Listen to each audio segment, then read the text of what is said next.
ตามวิเคราะห์บ่ตรงคนก็สามารถสวนได้หรือว่าวิเคราะห์ต่างกันทุกคนบ่มั่นใจทุกคนก็ผ่านไปก่อนก็ได้เนาะในออเดอร์นั้นถ้าโอเคทุกคนมั่นใจวิเคราะห์ตรงกันแล้วเนาะมีความคิดเห็นที่มันตรงกันทุกคนก็โอเคออกออเดอร์นำกันได้และสำคัญทุกคนเนาะทุกคนที่เข้ามานี่นะเวลาที่ทุกคนจะเทรดเนาะทุกคนต้องเทรดเท่าที่ทุกคนยอมรับความเสี่ยงได้เนาะต้นทุนที่ทุกคนเอามาหรืองบที่ทุกคนมีเท่าใดทุกคนต้องเทรดเท่าที่ยอมรับความเสี่ยงได้หมายว่ามีเท่าใดมีเงินอยู่ล้านนึงก็สิถือว่าเทรดล้านนึงเพื่อหวังเอาเงินตัวนั้นมาต่อยอดต่อถ้ามันเสียเด้มันจะส่งผลกระทบต่อการใช้ชีวิตของเราในแต่ละมื้อซั้นเราหวังมาเลยว่าเรามีงบทั้งหมดอยู่เท่าใดและเรายอมรับความเสี่ยงได้อยู่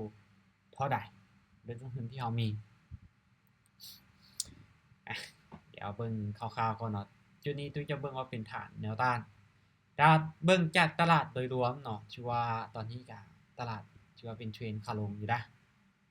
ถือว่าลงมาอยู่เห็นบ่เดี๋ยวเบิ่งกันว่ามันจะหลุดไฮเดิมตัวนี้ขึ้นไปบ่เนาะพอไฮตัวก่อนหน้านี้ที่ตุ้ยตีไว้เดี๋ยวรอเบิ่งตลาดก่อนเด้อทุกคนยินเสียงชัดเจนบ่เสียงแจ้งบ่สบายดีจานโอเคสบายดีได้เสียงชัดเจนแล้วก็เสียงแจ้งบ่เพราะยังมีปัญหาติดขัดน้อยนึงเนาะอาจจะว่าบ่แจ้ง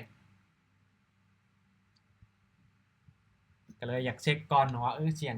แจ้งชัดเจนดีบ่ทุกคนเข้าใจบ่เนาะชัดเจนเด้ออาจารย์โอเคถ้าว่าชัดเจนเดี๋ยวเรามาเบิ่งกันว่าสาเหตุที่ตุ้ยบ่ได้เปิดมีตติ้งมาหลายมื้อนี่ก็นี่ล่ะอาทิตย์นึงแล้วบ่จักอาทิตย์ปลายแล้วบ่ได้เปิดมีตติ้งแต่ว่าถามว่าเทรดบ่ก็เทรดปกติเนาะถึงแม้บ่ได้เปิดแต่ว่าตุ้ยก็เทรดปกตินะถือว่าราคากันยังพยายามดันราคาลงมาอยู่เนาะแนวโน้มของตลาดนี่ถือว่ายังคอนเฟิร์มว่าโอเคยังลงเพราะเรายังเป็นเทรนด์ขาลงอยู่ฉะนั้นเดี๋ยวปรับเงินทุกคนเด้อปรับเงินเนาะไม่แหละจะเทรดในกราฟของ BTC ได้เดี๋ยวมาเบิ่งนำกันปั๊มเงินไว้ท่าเนาะโอเคในจุดนี้เนาะแนวโน้มของตลาดที่เป็นเทรนด์ขาลงไม้แรกตามมาที่ฟังขายก่อนเด้อเซลไปเที่ยวนึงเนาะแม้นอยู่ว่าในจุดนี้ว่ามันมีแรงซื้อที่เข้ามาอยู่ก็จริงเนาะแต่ว่าเบิ่งที่ว่าทิศทางและการแนวโน้มของตลาดที่ว่าดันราคาลงมาเป็นเทรนด์ที่ขาลงและอีกอย่างเนาะ MACD ตัวเนี้ยท่าทีว่าเห็นบ่กำลังจะตัดกันลงมาซั้นในจุดนี้ก็เลยว่าตามขายในอาจารย์ออกจากไมค์แล้วออเดอร์แรกหากออกออเดอร์แรกในออเดอร์นี้เนาะเดี๋ยวเบิ่งกันออเดอร์แรกวัดจังใดโอ้โหขึ้นไปยาวเลยโอเคมาไม่แรกแหกโค้งไปซะแล้วโอเคมาไปกันต่อเด้อ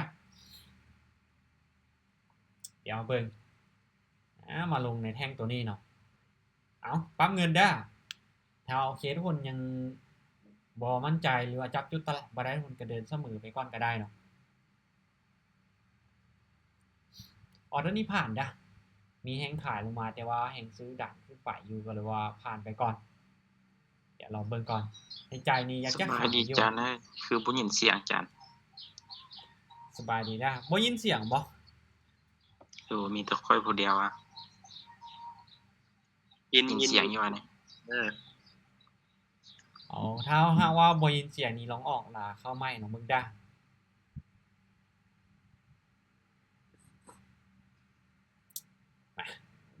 ดีที่เขาบ่ขายเนาะเพราะเห็นว่าคือแฮงซื้อมันดันราคาขึ้นไปในแท่งก้อนหน้านี่แท่งตัวนี้ก็เลยว่าบ่ได้ขายเดี๋ยวเบิ่งกันเดี๋ยวพยายามรอจังหวะเอายังบ่ได้ออกทุกไมค์และทุกออเดอร์ด้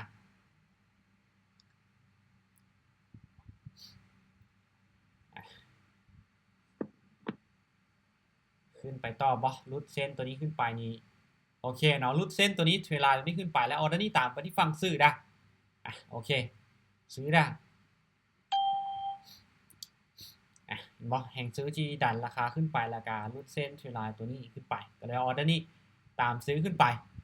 เดี๋ยวเบิ่งเนาะแห่งซื้อที่มันเริ่มที่จะสะสมเข้ามาแล้ว จุดนี้กับถือว่าแท่งตัวเนี้ยดันขึ้นไปอย่างต่อเนื่องเนาะฉะนั้นออเดอร์เนี่ยจัดไปที่ฟังซื่อ อย่างนั้นมาอาจารย์ ฮะ อย่างมาท่านรู้เด้งลงมา เสียงค่อยบ่หรือว่าจังได๋พอค่อยบ่เข้าใจปานใด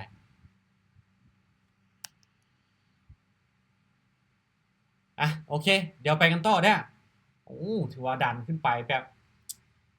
งามเลยเนาะแฮงซื้อนี่ดันขึ้นไปนี่เอาจังหวะกลับตัวแล้วบ่เพราะว่าหลุดออกจากรูปแบบของตลาดที่เป็นเทรนด์ขาลงละโอเคฉะนั้นเอานี่ตามเทรนด์ไปก่อนเด้อตามไปที่ฝั่งซื้อของเนาะเอาตามแฮงซื้อที่มันเข้ามาในจังหวะนี้ก่อนบ่ฟ้าวที่จะสวนมันเทื่อเนาะจัดไปที่ซื้อคือเก่าพอสังเกตเบิ่งแฮงซื้อที่มันเริ่มสะสมกันเข้ามาเนาะค่อนข้างว่าจะหลายในบริเวณนี้ก็แล้วโอเคตามมันไปมาเดี๋ยวมาเบิ่งนำกันลุ้นกันว่าออเดอร์นี้ว่าจะขึ้นได้งามๆบ่โอเคคิดว่าขึ้นค่อนข้างว่าจะยาวเลยในจังหวะนี้โอเคน่าจะบ่มีปัญหาละสวยโอเคมาไปกันต่อเด้อ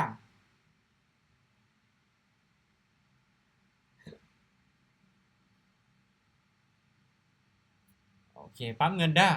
จังหวะนี้เนาะขึ้นแล้วพักโตแดงนึงจังหวะนี้มีโอกาสที่จะขึ้นต่อได้เด้อฉะนั้นออเดอร์เนี่ยตุ้ยจะไปที่ฝั่งซื้อได้ซื้ออีกครั้งนึงเนาะเอาบ่ไป2เลยบัดนี้กดเทื่อนึงบ่ไปกดอีกเทื่อ2เอาบ่เป็นหยังเบิ่งมีโอกาสที่จะ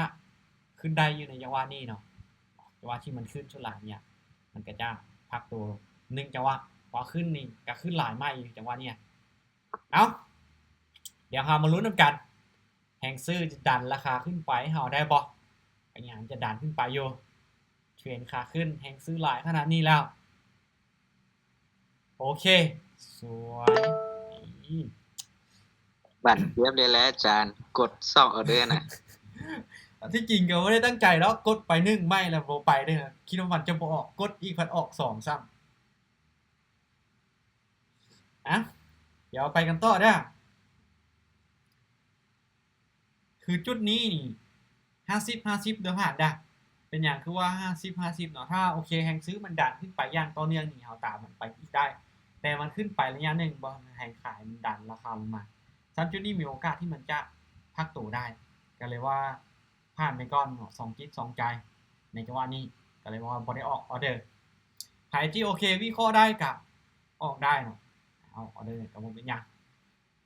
แต่ตัวนี้คือจะผ่านในจุดนี้น้องขายเด้อน้องขายเด้ออาจารย์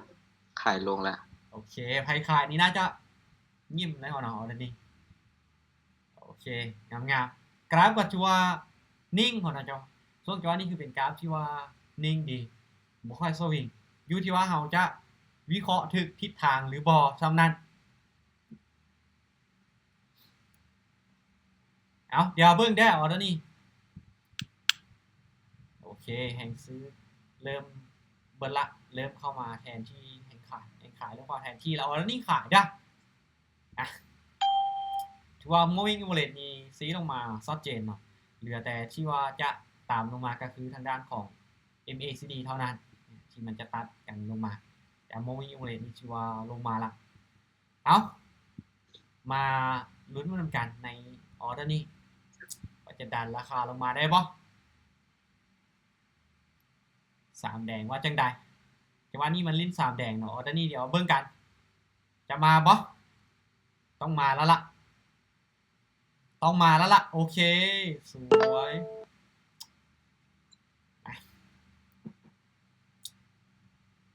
ว่ากับพยายามหาจุดที่เรามั่นใจแล้วจะค่อยออกบ่ได้ออกขึ้นใหม่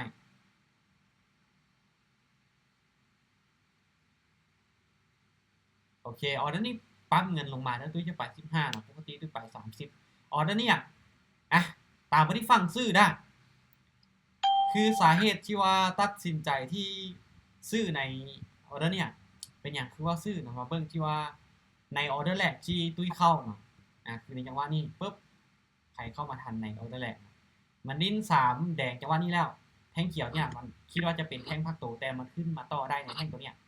ซันตุ้ยกับเราโอเคในจังหวะนี้ที่มันเล่น3แดงแล้วจังหวะที่เราเป็นแท่งเขียวที่รอวิเคราะห์เพื่อออกออเดอร์นี่มันเป็นเขียวมีโอกาสที่จะเกิดคืออดีตที่ผ่านมาของมันก็เลยว่าซื้อแต่บ่ได้ออกไปหลายเพราะตุ้ยก็บ่มั่นใจแน่ตุ้ยก็ลดลงมาครึ่งนึงโอเคกับชื่อว่าวินไปงามๆบอก ทำเป็นใจเพิ่มไม่ติดเลยอาจารย์ ฮะ อาจารย์จึงแล้วคิดอาจารย์ เดี๋ยวไปกันต่อเด้อออเดอร์นี่ซื้อทุกคนได้ซื้อขึ้นไปเขาเนาะโอเคซื้อดังขึ้นไปแล้วเอาจัดไปที่ฟังซื้ออีกครั้งหนึ่งไปอยู่ที่$15ไม่ได้ไปหลายคือว่าเป็นอย่างคือว่าซื้อในจังหวะนี้นะทุกคนน่าจะเห็นว่าการเคลื่อนที่ของแท่งเทียนเนี่ยที่ว่าแห่งซื้อนี่เข้ามาหลายในจังหวะสุดท้ายนะช่วงสุดท้ายแห่งซื้อที่ดันราคาขึ้นไปเลยและอีกอย่างด้วยการเบิ้งในจังหวะนี้เนาะอดีตกันมาเบิ้งกันว่ามันจะขึ้นได้บ่ซองเขียวแล้วก็แดงมันก็ขึ้นไปต่ออึ๊บบ่ขึ้นคนเนาะเอ้าบ่ยัง1 2 3 4 5บ่ขึ้นกับบ่เป็นหยังปั๊มเงินได้เดี๋ยวเฮาเบิ่งรอจังหวะกันใหม่ลิ้นแทงคู่บ่2คู่มาแล้วเนาะตอนนี้ผ่านเด้อเดี๋ยวผ่านเนาะแต่ถ้าว่าไผที่คิดว่ากราฟมันจะลิ้นแทงคู่เนาะก็มีโอกาสอยู่แต่ตุ้ยขอเบิ่งไปอีก1ออเดอร์ก่อน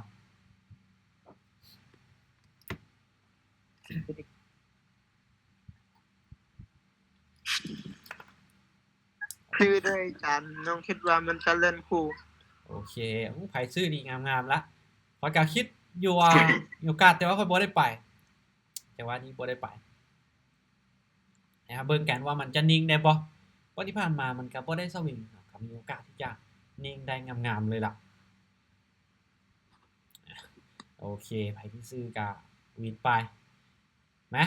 เดี๋ยวมาเบิ่งเด้อ3คู่มาแล้วเนาะคู่ที่4นี้ว่าจังได๋มีการเปลี่ยนแปลงน้อยนึงเนาะโอเคเอา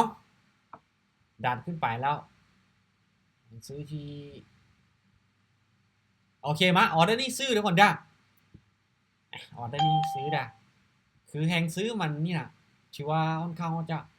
ดันราคาขึ้นไปอยู่เนาะอีกอย่างในบริเวณเนี่ยฐานตัวนี้ก็มีโอกาสที่จะหลุดขึ้นไปได้เนาะเดี๋ยวตีง่ายฐานตัวนี้ขึ้นมาก่อนปึ๊บว่าอดีตถือว่าจุดนี้เป็นฐานตามแต่ว่ามันหลุดกรอบหลุดตัวนี้ขึ้นไปแล้วฉะนั้นมาเบิ่งกันแทงก่อนหน้านี่แฮงซื้อขึ้นไปหลายออเดอร์นี้ว่าจะดันราคาขึ้นไปได้บ่โอกาสที่จะเขียวได้ว่าจังใดเขียวน้อยก็เขียวอึ๊บโอเคสวยจัดไปโอเคบ่การชื่อว่าเอาออกไปอยู่ทั้งเบิดอยู่1 2 4 6 8 9ไม้นะพลาดอยู่2ใครที่ตามกันแน่ใครที่วิเคราะห์ตรงกันกับถ้าว่าบริหารเงินคูณเงินกับตุ้ยกับเซว่ามีโอกาสที่จะได้กำไรบ่ได้หลายกาได้น้อยเนาะถ้าใครที่วิเคราะห์ตรงกันแล้วก็คูณเงินเอาบริหารเงินเอาเนี่ยเพราะว่าเฮาก็พลาดบ่เกิน1ไม้เนาะมาเดี๋ยวไปกันต่อเด้อเดี๋ยวไปกันต่อเดี๋ยวนี้บ่ฮู้ว่ามีไผทันซื้อขึ้นไปอีกบ่ อาจารย์ออเดอร์นี่น้องซื้อเด้อ โอเคซื้อนี่มีโอกาสสูงได้ที่จะปิดเขียวได้นะว่าแห่งซื้อมันสะสมคนเขาจะเข้ามาหลายเปลี่ยนจากที่ว่าโอเคอดีตมันเป็นเทรนขาลงแต่ปัจจุบันนี่คือกราฟมันยกโลยกไฮที่มันสูงขึ้นไปอย่างต่อเนื่องเลยโอเคมาเดี๋ยวเบิ่งกัน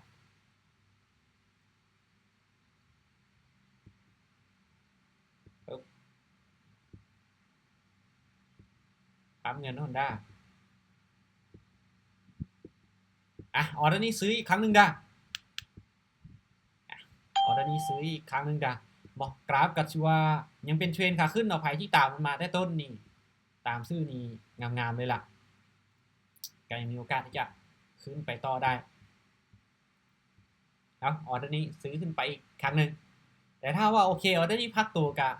บ่เป็นอย่างเดี๋ยวเราไปเบิ่งในออเดอร์ต่อไปว่ามันก็ขึ้นมาหลายไม่ก็แน่นอนนะจะว่าที่มันขึ้นมันก็บ่ได้ขึ้นแบบปิดเขียวอย่างเดียวมันก็มีช่วงที่มันพักตัวแต่โดยรวมเนาะถ้าว่าโอเคเฮาบริหารเงินเอาเฮาคุมเงินเอาถ้าว่าตลาดมันเป็นเทรนด์ขาขึ้นชัดเจนโอกาสที่มันจะปิดเขียวนี่มันก็มีหลายกว่าเดี๋ยวไปกันต่อเด้อการเงินในรอบนี้เนาะจะบ่ได้เดินแบบเป็นระเบียบปานใดเดี๋ยวออเดอร์ใดที่มั่นใจก็จะไปหลายแน่ออเดอร์ใดที่บ่มั่นใจก็จะลดลงลดความเสี่ยงลงออเดอร์นี้ผ่านเด้อแทงค่อนข้างว่าจะนิ่งแล้วก็เป็นแท่งเงินที่น้อยเนาะฉะนั้นออเดอร์นี้เดี๋ยวผ่านไปก่อนรอให้มันลงมาสร้างโลหรือว่าจุดต่ำสุดใหม่ก่อนแล้วมันให้กราฟแท่งเทียนมันปรับตัวขึ้นไปแล้วค่อยออกออเดอร์ซื้อเดี๋ยวปั๊มเงินไม่ท่าเลย นี่ขาย โอเค การขายเด้อ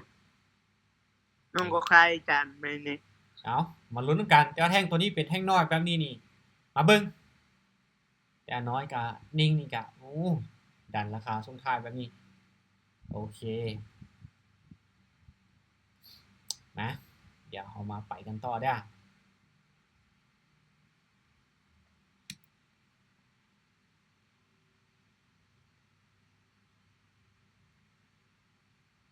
โอเคแห่งซื้อนี่ถือว่า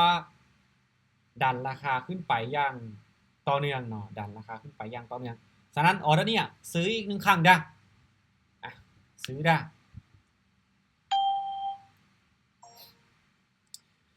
ซึ่งสาเหตุที่ว่าซื้อเนาะก็บ่ยากก็คือเบิ่งจากทิศทางเบิ่งจากแนวโน้มของตลาดนี่และอีกอย่างเบิ่งจากอดีตที่ผ่านมาของมันแน่เนาะจังว่าที่ว่าโอเคที่ตุ้ยอธิบายไปเนาะในจุดนี้มันก็ได้มาบ่นึงแล้วและก็มาในจุดนี้เนาะเห็นบ่แท่งเขียนที่เฮาวิเคราะห์ตัวออเดอร์เนี่ยมันเป็นแท่งเขียวและก็เป็นแท่งที่กลืนกินเนาะ2จังหวะที่ผ่านมามันได้ผลฉะนั้นออเดอร์เนี่ยก็ตามไปอีกจังหวะนึงโอเคก็ชื่อว่าวินมางามๆเอาจะบ่ได้อยู่ดนพุ่นได้กำไรแล้วก็จะบ่ไปต่อดนหรือว่าจะได้แล้วก็จะหยุดเนาะพอไปต่อแรกๆเฮาอาจจะวินแต่หลังๆมาเฮาอาจจะพักมีไผฮู้เนาะฉะนั้นโอเคได้กำไรในจุดที่เฮาพอใจเฮาก็หยุดได้ถ้าหากว่าอยากจะไปต่อเฮาแบ่งเล็กๆน้อยๆเนาะส่วนหนึ่งไปต่อถ้าว่าเสียเฮาก็หยุดถ้าได้กำไรเฮาก็ได้กำไรไปเพิ่มแต่ตุ้ยจะหยุดเนาะตุ้ยจะบ่ไปต่อคือออกออเดอร์ไปในรอบนี้ก็คือตั้งแต่ 2:01 น2 4 6 8 10ออเดอร์ออกไปอยู่10ออเดอร์เนาะวินอยู่7พลาดอยู่3บ่ฮู้ว่ามีไผได้เทรดนำอยู่บ่เนาะกำไรอยู่เกือบ200ในรอบนี้เนาะเกือบ200เพราะก่อนหน้านี้ตุ้ยก็ได้กำไรมา โอ้ยจานต้องซื้ออีกหน่อยนึงมันบักงาม ซื้ออีกบ่โอ้โหกราฟมีเริ่มจะอยากมาลิ้นขึ้นอยู่แต่ว่าบ่ได้ขึ้นงามแล้วเนาะคือจังหวะที่ผ่านมาพอมันขึ้นนี่ก็3-4 ไม้ 4-5 ไม้หรือ 5-6 ไม้มันก็มีจังหวะเขียวแต่จังหวะนี้คือบ่ค่อยงามแล้วเนาะตลาดก็มีโอกาสไปต่อก็ถึกช่วงที่จะสวิงช่วงที่จะไซด์เวย์ก็มีฉะนั้นระหว่างนี้ตุ้ยก็จะหยุดก่อนเนาะกำไรซ้ำนี้ก็ถือว่าโอเคพอใจละสำหรับต้นทุนที่ตุ้ยเอามาแล้วก็การเทรดในรอบนี้หลักๆก็คือจะเทรดตามเทรนด์เป็นหลักเนาะสำหรับการเทรดในรอบนี้บวกมา13มางบมา3โอ้โหบวกมาหลายแท้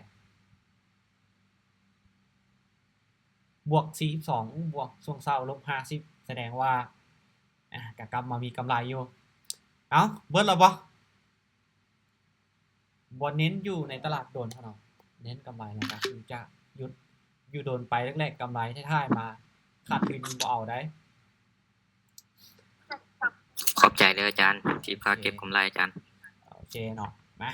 บวก3โอเคอย่างน้อยก็มีคนบวกจะบ่มีคนลบติเนาะพลาดบ่เกิน1ไม้บวก21อาจารย์โอเคเอาไอ้นี่ดิอาจารย์ต้องเสียได้เด้อเทสแต่เดโมโอเคฝึกเดโมไปก่อนก็ได้เนาะเอายังยอมรับความเสี่ยงบ่ได้ก็ช่วยเดโมไปก็ได้บ่เป็นหยัง ในช่วงแรกเนาะการแนะนำนี่นะหลายๆคนก็อยากให้เทรดบัญชีเดโมไปก่อนให้เฮานั้นคุ้นเคยคุ้นชินกับตลาดให้เฮาไฟดับซ้ำพุ่นเนาะ